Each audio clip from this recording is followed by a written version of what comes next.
नवी मुंबईत सांगोल्यातील मुंबई स्थित नागरिकांचा स्नेहमेळावा उत्साहात संपन्न।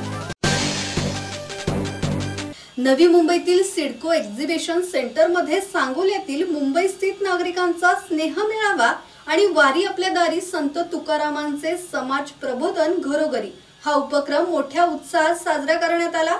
राष्ट्रवादी अजित पवार गटाचे नेते दीपक साळुंके पाटील यांच्यातर्फे या सोहळ्याचे आयोजन करण्यात आले होते।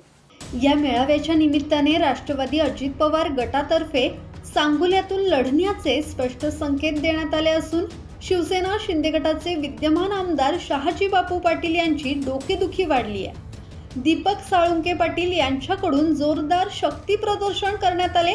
यावेळी कार्यकर्त्यांनी सांगोल्याचे फिक्स आमदार दीपक साळुंके पाटील असे पोस्टर देखील झळकावले।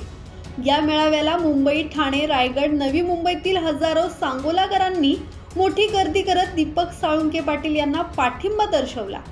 सांगोला मतदारसंघात आमदार शहाजी बापू पाटील यांच्या विरोधाची लाट असून जनतेमध्ये नाराजीचा सूर पाहायला मिळतोय। याला पर्याय म्हणून राष्ट्रवादी अजित पवार गटाचे नेते दीपक साळुंके पाटील जनतेसमोर येत आहेत।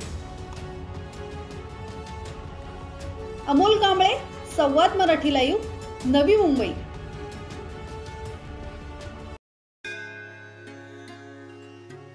श्री गणपती संस्थान महड, तालुका खालापूर, जिल्हा रायगड। श्री वरद विनायकाच्या भक्तांसाठी भक्त निवासाची सोय, स्वच्छता आणि 24 तास गरम पाणी, सीसीटीव्हीची नजर।